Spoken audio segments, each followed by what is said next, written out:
Oke coy, jumpa lagi dengan Backend Magang. Stay humble dan tetap semangat untuk terus belajar layaknya anak magang.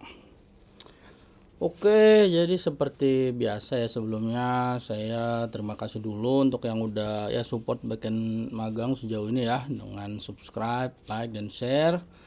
Dan ini semoga yang lagi pada nonton sehat-sehat aja. Oke, jadi ini emang lumayan lama ya Backend Magang belum bikin konten yang dari kemarin. Kayak ini hampir 3 minggu deh, karena emang lagi agak hektik aja sih ya guys ya di kerjaan ya.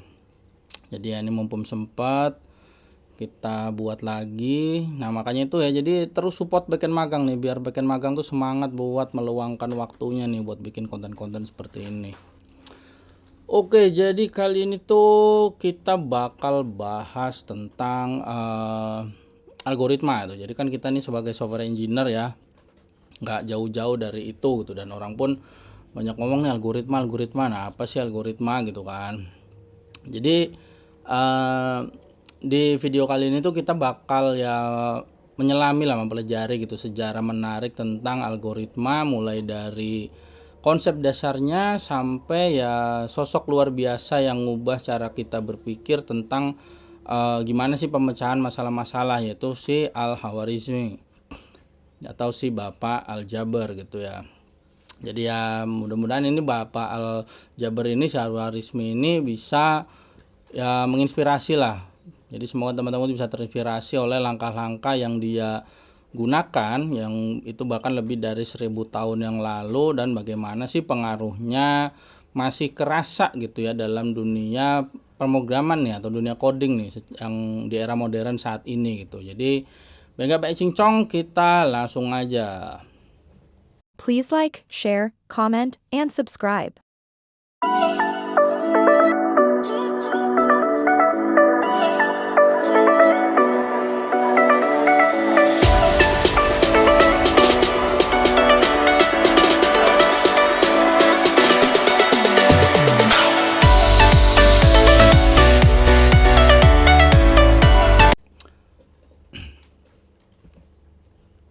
Oke, jadi apa sih algoritma itu? Sebenarnya sih kalau secara simpel ya, algoritma itu ya langkah-langkah aja itu, instruksi langkah-langkah itu kita bisa sebut algoritma. Aduh nih, ntar panas banget kamar saya.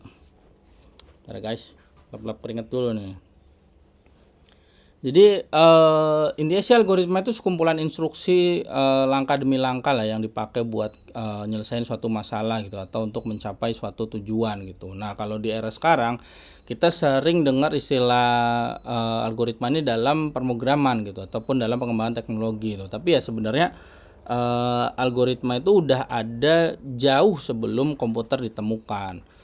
Ya intinya sih bakal banyak apa namanya, deskripsi yang saya bilang sih ya, ini menurut saya itu personal sih tentang algoritma ini gitu. Jadi di sini saya mengutip lah ya dari beberapa buku. Itu yang pertama ini adalah dari The Ignot tahun 97, judulnya itu The Art of Computer Programming yang volume pertama ya. Nah di buku yang ini itu ya, si Knut ini dia ini mendefinisikan lah algoritma itu, dan menjelaskan bahwa algoritma itu udah digunakan nih dari zaman dulu untuk nyelesain ya berbagai masalah gitu. Dan si buku ini juga dijelasin kalau algoritma itu bisa ditemukan lah gampangnya dalam berbagai kegiatan rutin gitu, seperti ya ngikutin apa ya, langkah-langkah dalam resep makanan. Nah itu tuh juga sebenarnya algoritma gitu. Kalau yang kedua tuh saya baca dari di Harold sama Feldman tahun 2004. Itu judulnya Algorithmic the Spirit of Computer. Nah kalau ini tuh apa ya, dia tuh ngurain konsep algoritma nggak hanya dalam komputasi, tapi juga sebagai penyelesaian lah, sebagai langkah-langkah penyelesaian masalah sehari-hari, kira-kira gitu juga. Nah kalau yang terakhir itu saya ambil dari Carmenti sama Lesersen. Terus ini banyak pengarang di sini, ada Rivers juga sama RL Stein. Rivers RL sorry sama Stein C gitu ya. Ini tahun 2009. Itu judulnya Introduction to Algorithm. Nah, kalau yang di buku ini juga kurang lebih sama ya. Di sini menjelaskan kalau algoritma itu sebagai rangkaian instruksi lah yang harus kita ikutin tuh secara sekuensial gitu, secara runtut gitu untuk menyelesaikan suatu problem. Nah, seperti itu. Kira-kira kalau mau dapat penjelasan algoritma itu apa ya bisa baca buku-buku ini gitu ya. Teman-teman bisa baca buku-buku ini. Tapi kembali lagi, simpelnya intinya algoritma itu suatu langkah ataupun sekumpulan instruksi gitu.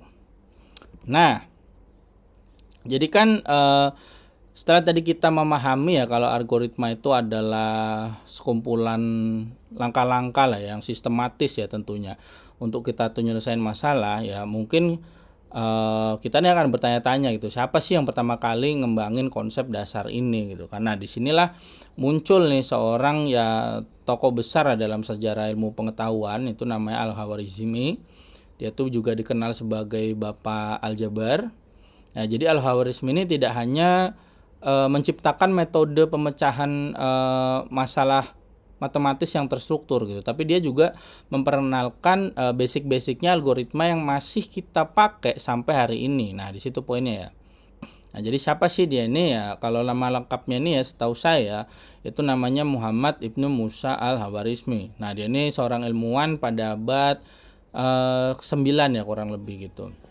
Dia lahirnya di Persia, terus dia kerja di Baghdad. Nah, dia ini juga yang dikenal di dunia Eropa itu sebagai Bapak Aljabar gitu, karena kontribusinya yang besar dalam matematika dan sains. Ini juga saya ada beberapa pustakanya, yaitu pertama dari William Hughes itu tahun 2000, judulnya Mathematics and the Historical Method. Nah, di sini intinya sih di dalam buku ini tuh si William Hughes ini menceritakan lah kalau buku ini tuh mencakup diskusi tentang si Al-Khwarizmi, terus karya-karyanya di bidang aljabar itu kan, serta pentingnya metode-metodenya ini loh dalam menyelesaikan masalah yang sistematis. Nah, kalau yang kedua tuh dari Charles Shipp, itu judulnya Provenience, The Dark Arts of Mathematical Deception. Nah, itu tuh dia tuh menjelaskan pengaruh si Al-Khwarizmi ini terhadap perkembangan matematika dan penggunaan algoritma dalam konteks yang lebih luas ya, seperti itu kira-kira. Dan ya kalau nggak salah ingat ya, ini saya agak ingat sedikit, ini tuh di buku yang ini nih juga ngejelasin nih gimana sih istilah algoritma ini muncul nih dari si karyanya ini gitu. Nah, kalau yang ketiga itu saya kutip itu dari Victor G. Katz, yaitu History of Mathematics. Nah, di sini nih ya kurang lebih sama lah ya, dia membahas tentang kontribusinya Al-Khwarizmi terutama di bidang aljabar dan matematikanya gitu kan, setelah lagi serta menjelaskan gimana sih nama algoritma ini berasal gitu. Nah, kurang lebih sih saya nggak terlalu bakal bahas yang siapa sih ini Al-Khwarizmi gitu kan. Ya intinya nih kalau untuk masalah Al-Khwarizmi ini teman-teman bisa cari tahu lah ya nanti. Cuma yang jadi poin pentingnya adalah bagian ini nih, gimana sih Al-Khwarizmi itu menjelaskan algoritma gitu loh. Nah, dalam karya-karyanya Al-Khwarizmi itu menggunakan pendekatan langkah demi langkah buat dia tuh memecahkan masalah matematika gitu. Nah, misalnya di sini ada beberapa contoh. Yang pertama itu adalah masalah penyelesaian persamaan kuadrat. Nah, kalau kita baca dari karyanya itu di kitab Al-Jabr wal Muqabalah. Nah, Al-Khwarizmi ini memberikan cara menyelesaikan persamaan kuadrat dengan langkah-langkah tertentu. Jadi yang pertama itu menentukan bentuk persamaannya, kedua itu dia mengisolasi variabel, terus dia nambah atau mengurangi bilangan pada kedua sisi di persamaan itu, baru terakhir bisa ngambil akar kuadratnya itu untuk jadi solusi. Nah, di sini juga ada sumber-sumbernya ya, teman-teman bisa baca ya, selain tadi ya si kitab Al-Jabr Al-Muqabalah itu, teman-teman bisa juga baca dari Victor G. Katz, terus dari Calby Boyer, judulnya itu History Mathematics. Nah, yang ini bisa baca. Nah, maksudnya tuh gimana sih? Nah, jadi Sebenarnya ya cara-cara yang kita lakukan dalam matematika yang sekarang kita temui sebenarnya itu konsepnya itu udah dikasih tahu dari zaman dulu gitu sama Al-Khawarizmi. Misalkan masalah persamaan kuadrat ini ya, misalkan kita apa ya, bikin contoh simpel lah ya, misalnya kayak gini. Ntar ini saya ada notepad. Misalkan lah ada suatu persamaan seperti ini ya, misalnya ini x kuadrat tuh gimana sih ya, bilang aja lah ini maksudnya kuadrat lah ya, tahu lah ya. Atau bisa nggak sini di anuin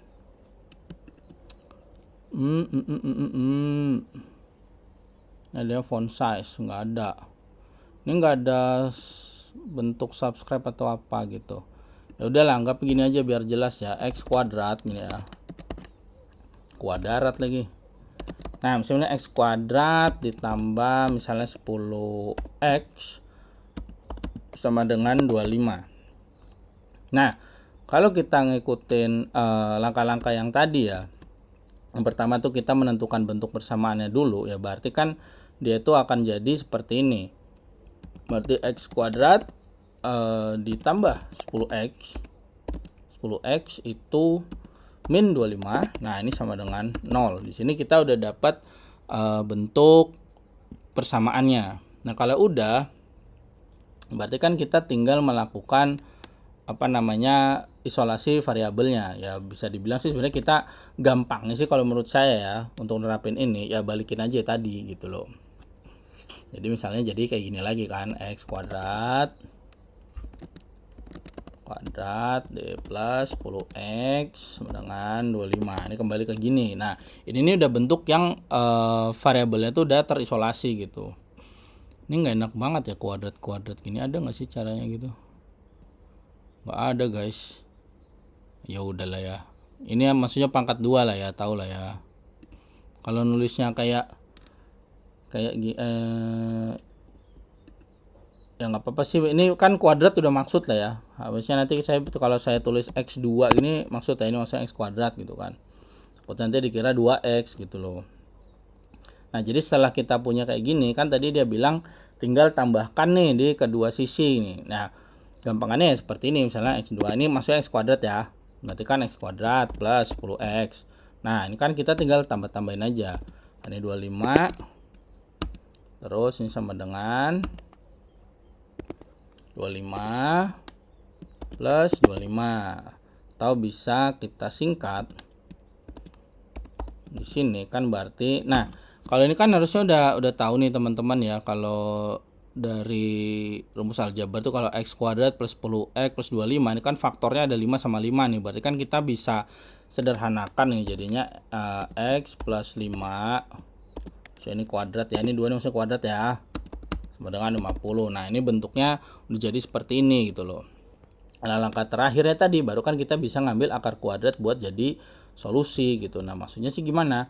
Nah maksudnya itu gini, berarti kan dengan begini x plus 5 dalam kurung ya kuadrat sama dengan 50, berarti kan kita bisa simplify lagi lah, jadinya kan berarti x plus 5 di sini kan kita bisa sebut yaitu sama dengan ya bisa plus bisa minus gitu ya, bisa plus bisa minus dari ini gambar akar juga nggak bisa, saya pakai tulisan aja lah ya, akar 50 kan gitu, karena ini kuadrat kan berarti kan akar 50. Nah berarti jadinya itu kalau kita sederhanakan lagi berarti kan ini x plus 5 itu bisa sama dengan plus minus dari plus minus itu maksudnya bisa plus bisa minus ya, karena ini kan dia hasilnya minus nih kalau 50 kita pindahin ke sisi kiri. Nah karena minus kan biasanya ada plus sama minus, kecuali dia plus gitu. 5 berarti kan ini bisa dari 5. Nah 50 ini kan kalau kita simplify berarti kan 50 tuh dari 25 kali 2 yang paling dekat kan, berarti kan dari 5 akar 2. Nah seperti itu, ini kita udah dapat hasil apa namanya, akar kuadratnya gitu, atau kalau hasil akhirnya itu bisa jadi x. Kalau untuk kita isolasi lagi berarti ini kita isolasi jadi x doang, pas ini x bisa sama dengan min 5 dengan dia plus minus 5 akar 2. Nah, kira-kira seperti itulah maksudnya yang diajarkan sama si Al-Khawarizmi, seperti itu. Kita kembali ke ininya. Jadi yang pertama itu adalah masalah penyelesaian persamaan kuadrat. Ini yang paling, menurut saya ini yang paling paling sering muncul gitu kalau ada pembahasan tentang Al-Khawarizmi gitu. Nah, yang kedua itu nih sebenarnya juga sangat sering kita temukan di sehari-hari, yaitu adalah ini. Nah, ini mana tadi pensil saya? Nah, ini ya. Yang kedua itu adalah sistem aritmatika desimal. Nah, dalam bukunya ini tentang angka India, si Al-Khawarizmi ini juga ngejelasin sistem desimal yang memakai angka 0 dari 9 yang sampai sekarang tuh masih jadi standar angka yang kita pakai di seluruh dunia gitu. Nah, dia ini merancang metode buat penjumlahan, pengurangan, perkalian sama pembagian dengan menggunakan angka-angka desimal gitu. Ya, supaya penghitungannya itu lebih mudah seperti itu. Jadi yang sering kita praktekkan nih kalau di sekolah, bahkan ya kalau yang udah seumuran saya sampai sekarang itu masih mempraktekkan ini juga sebenarnya dari Al-Khawarizmi gitu loh. Misalnya yang inilah ya, kita bikin contoh lagi lah. Kita kembali ke sini. Misalkan yang pertama itu penjumlahan dulu lah ya, gampang-gampang penjumlahan. Nah, penjumlahan itu kalau dari si Al-Khawarizmi itu seperti ini. Misalkan misalnya 27 tambah 15. Ya ini gampang sih sebenarnya 42 gitu kan. Tapi gimana sih algoritmanya? Nah, itu tadi ada algoritmanya, ada langkahnya. Nah, langkahnya itu berarti kan yang pertama itu kita bakal kalau dari Al-Khawarizmi itu kira-kira gini. Jadi bakal tambahin satuan. Jadi di sini adalah 7 ditambah 5-nya dulu gitu kan. Nah, di sini dia mengajarkan tuh berarti 7 tambah 5 ini kan sama dengan 12. Kita tulis 2,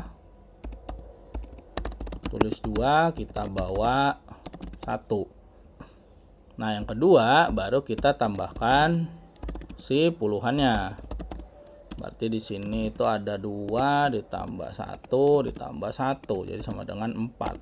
Satu dari mana? Yang ketiga nih, dari sini yang kita bawa tadi gitu loh, jadi 4. Nah, berarti kan hasilnya 42. Nah, penjumlahan yang kayak gini yang sesimpel ini tuh ini yang diajarkan sama si Al-Khawarizmi gitu. Jadi dia membuat struktur langkah-langkah untuk memecahkan masalah penjumlahan ini seperti ini caranya. Jadi ini bisa disebut ya ini algoritmanya seperti ini gitu.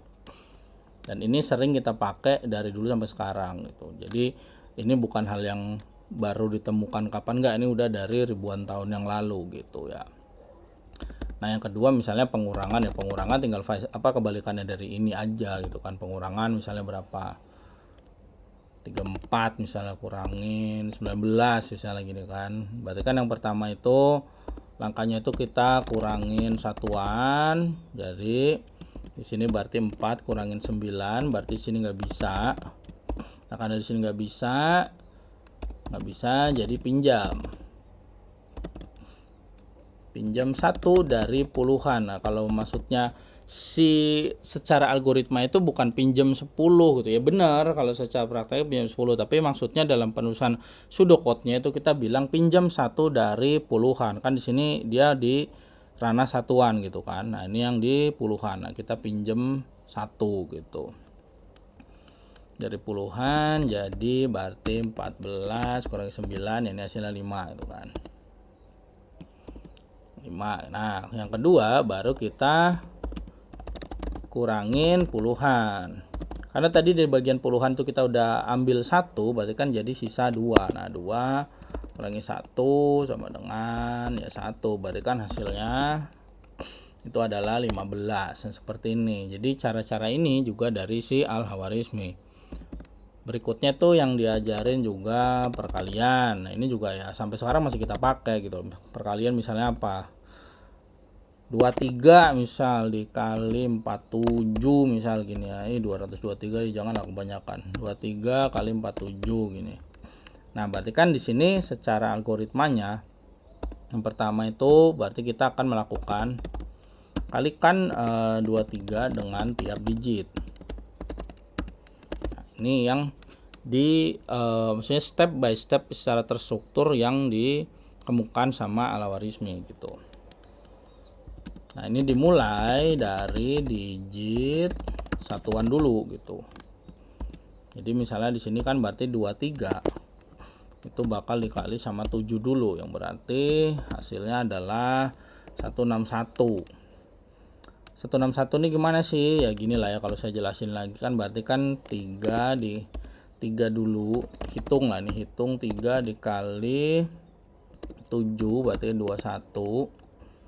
Di sini kita bawa 2. Nah, habis kita bawa 2 baru 2 dikali 7 ditambah 2. Berarti 14 tambah 2 ini sama dengan 16. Ya, ini salah satunya ya untuk urutan ini juga ada di bukunya si Al-Khwarizmi gitu, urutan proses antara kali dan pertambahan, pengurangan dan pembagian juga ya gitu. Nah, baru di sini kita lanjutkan dengan 23-nya kita kali 40. Kan tadi udah 7-nya udah. Ini simpelnya aja, berarti 23 kali 40 tuh berarti 02920. Nah, hasilnya 920. Nah, kalau secara algoritmanya atau langkah-langkahnya, berarti kan kita bakal hitung 23 dikali 4. Nah, ini sama dengan 92. Baru kita tambahkan 0 karena ini puluhan gitu. Jadi hasilnya 920. Nah, berarti langkah terakhir ya tinggal jumlahkan. 920 ditambah 161 berarti sama dengan 1081. Nah, dengan algoritmanya yang udah dikemukakan sama si Al-Khwarizmi ini, sebenarnya kalau kita terbiasa di kepala kita ya menghitung kayak gini tuh nggak terlalu rumit gitu loh. Dan nyatanya ini masih kita pakai sampai sekarang. Nah, kalau pembagian gimana Bang? Nah, pembagian ya kurang lebih ya kebalikannya aja tuh. Bagian misalnya berapa ya? Pembagian misalnya 228 misalnya dibagi 12 gitu misalnya ya. Nah, ini kan ya kebalikannya dari si perkalian. Kalau tadi kita langsung kali. Nah, kalau di sini kita akan kalau dari bukunya si Al-Khwarizmi itu berarti kita bakal menanyakan dulu nih si 12 itu bisa masuk berapa kali gitu ke si 28 ini. Jadi misalnya yang pertama itu kita define dulu. Kita definisikan. Jadi kita define berapa kali 12 bisa masuk ke 228. Nah, pertama di sini kita bagi juga antara yang bilangan puluhan dan satuannya gitu. Termasuk di sini ada ratusan. Jadi di sini kalau kita mendefinisikan itu berarti kan 12 masuk ke 22 sebanyak satu kali gitu. Jadi sini si 12 aja karena satu kali, maksudnya 12 dikali 1. Berarti kan di sini gambarannya itu jadi 22 min 12 hasilnya 10, atau kita di sini punya sisa 10 gitu. Nah, baru kita akan melakukan tarik turun si 8 gitu. Jadi kalau di tempat saya ini namanya pembagian porogapet ya, kalau saya tinggal di Jawa, nggak tahu kalau di tempat lain bilang apa. Kalau ini bilangnya porogapet gitu, intinya seperti ini.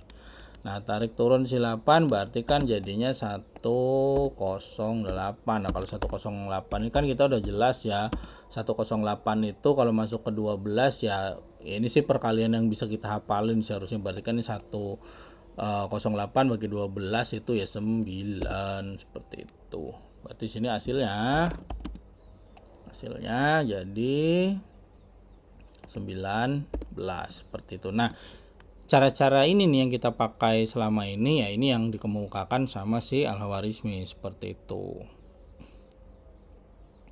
Nah, selanjutnya itu apa? Nah, selanjutnya itu adalah ini. Jadi yang ketiga itu adalah algoritma untuk masalah praktis gitu. Nah, algoritma ini juga ngasih solusi langkah demi langkah ya untuk masalah praktis, kayak misalnya di zaman itu tuh ada pembagian warisan, ada pembagian tanah, sama ya banyaklah hal-hal yang diterapin dalam kehidupan sehari-hari gitu. Nah, ini nggak perlu saya jelasin banyak lah ya karena banyak gitu. Cuma intinya ya karena eh, algoritma itu sebenarnya ya langkah-langkah itu ya apapun yang ada di kehidupan kita sehari-hari.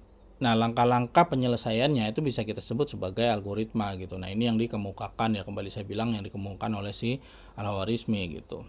Ini untuk sumber-sumbernya ya, bisa teman-teman ulik lagi nih lebih lanjut.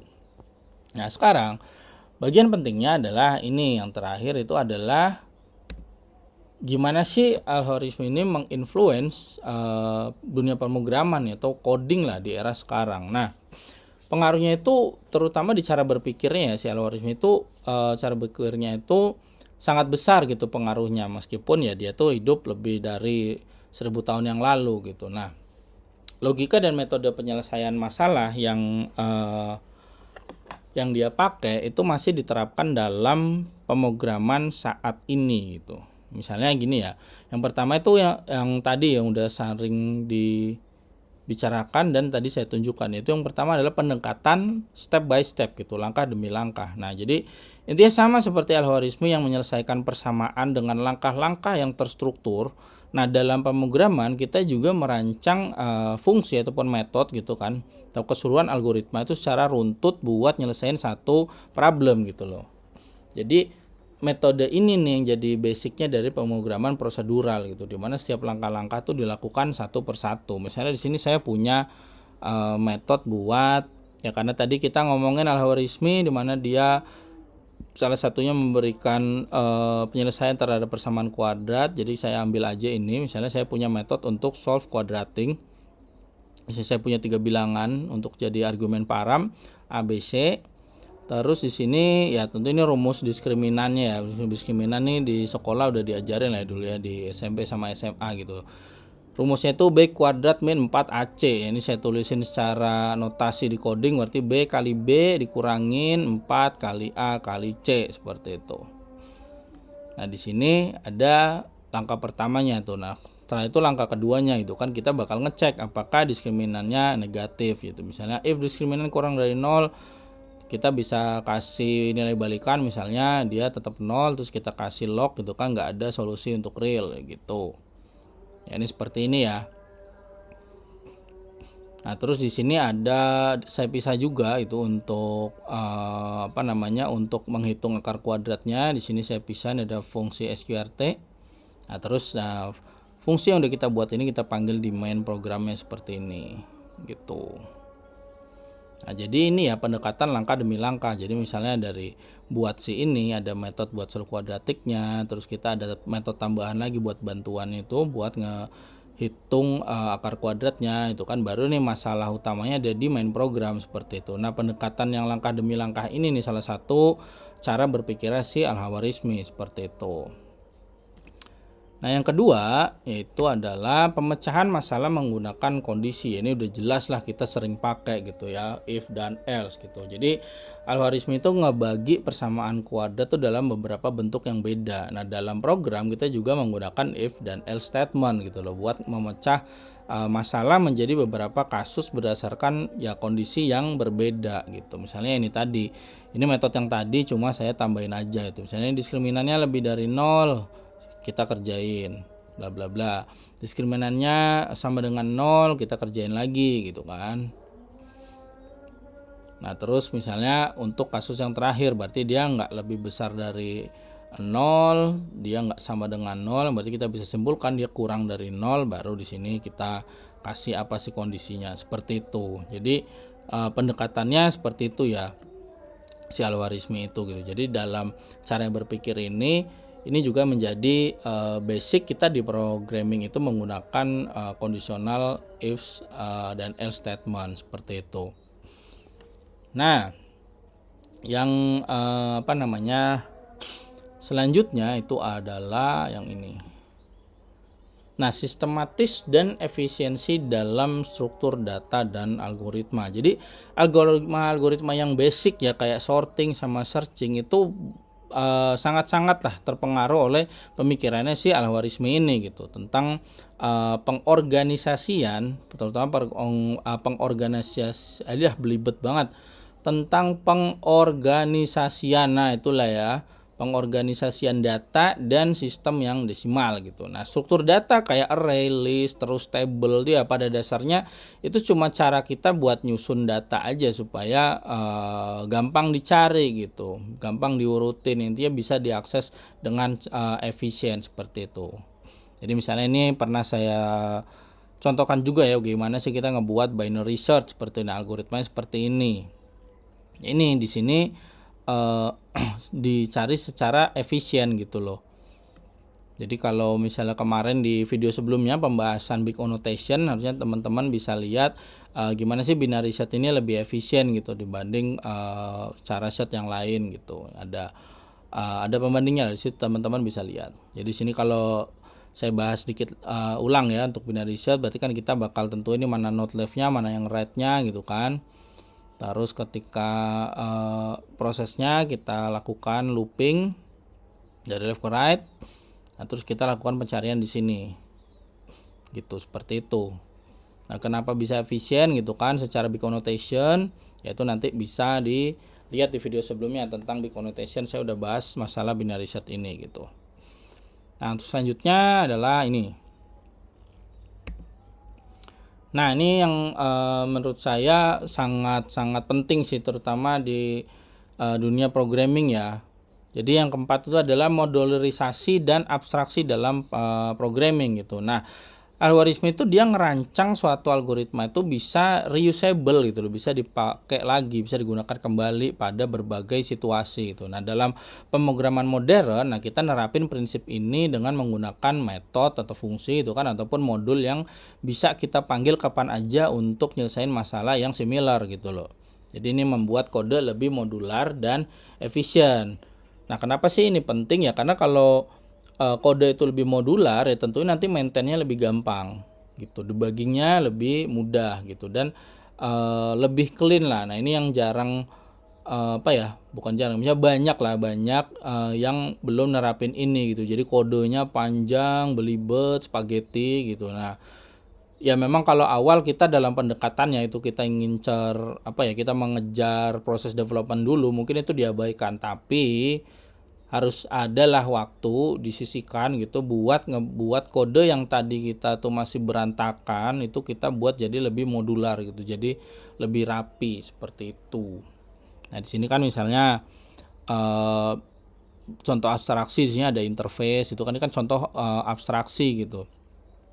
Jadi ada interface shape, circle, rectangle, triangle gitu kan. Nah, baru di sini kita punya metodenya nih, misalkan metode area, di mana nanti dia terkaitnya dengan struct yang mana gitu. Di sini salah sebut saya tadi ya, maaf. Interface-nya itu si shape. Terus ini kita punya struct. Aduh, tiba-tiba agak oleng saya. Jadi kita punya interface shape, terus kita punya struct circle, struct rectangle, struct triangle gitu kan. Lalu kita punya metode-metodenya nih. Nah, di mana metode-metode ini tentunya metodenya itu bisa beda urusan di dalamnya gitu, tergantung struct mana yang punya dia gitu loh. Misalnya di sini ada metode area, tapi dia punyanya si circle. Jadi yang bisa pakai dia ini nanti ya cuma yang mengandung si unsur si struct circle ini gitu. Misalnya dia punya radius, ngambil dari struct circle gitu kan. Jadi kalau dia punya struct circle, tentunya metode area ini apa yang dilakukan jadi beda. Jadi ada misalnya pi kali radius atau pi kali radius kuadrat gitu ya untuk rumus lingkaran seperti itu. Nah, untuk interface-nya dia tetap kenalnya itu cuma area aja gitu. Nah, di sini salah satu bentuk modularisasi dan abstraksi dalam pemrograman yang dikemukakan oleh Al-Khwarizmi dulu gitu, yang kita pakai, kita terapkan sekarang dalam dunia pemrograman.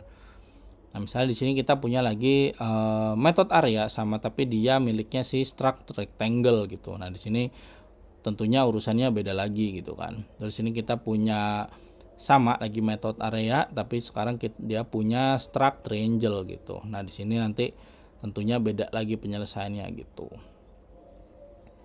Nah ini ya bentuk modularisasi dan abstraksi gitu dalam pemrograman, dimana ini juga terinfluence dari cara berpikirnya si Al-Khwarizmi seperti itu. Jadi ya intinya sih Al-Khwarizmi ini dia nggak cuma mengembangkan matematika dan aljabar aja, tetapi juga meletakkan dasar pemikiran yang algoritmik. Nah poinnya di situ ya, yang tentunya si pemikiran algoritmik ini masih kita pakai sampai sekarang gitu. Jadi konsep algoritma yang dia kembangin itu ya dalam menyelesaikan persamaan, terus mengorganisir data, terus ya nyelesain masalah-masalah praktis. Nah ini nih yang menjadi inspirasi utama dalam dunia pemrograman modern seperti itu. Jadi hingga saat ini ya sampai hari ini cara berpikir si Al-Khwarizmi ini masih menjadi fondasi penting lah dalam menyusun logika, algoritma dan pemrograman. Kira-kira itu aja sih buat kali ini ya. Jadi ya seperti biasa ya, support terus Backend Magang dengan subscribe, like, dan share ya, terutama share ya, karena siapa tahu nih ada teman-temannya, ada rekan-rekannya yang lagi struggle dalam problem tertentu atau lagi belajar hal tertentu yang mungkin bisa terbantu dari video yang saya buat seperti itu. Dan ya sekali lagi terima kasih, sekian dari saya, salam backend magang.